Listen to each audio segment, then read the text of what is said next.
Okay, you guys, so here are 8 more identities. Aren't you guys sick of them? Thankfully, this is the last part of the last section, so these are the last ones you are going to learn. And the best part is I will be providing all of them to you on the test. You just need to know how to use them. So this test is fairly easy when we get to it. Okay, so we have product to sum, which means we are splitting, say, sine 45, sine 30 into sums in order to solve, and then vice versa, sum to product.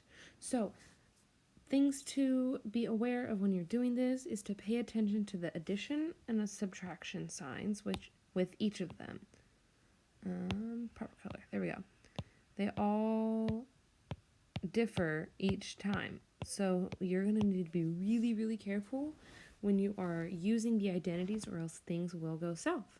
So write these down and make sure they're in your notes, because you are going to need these for the lesson and homework.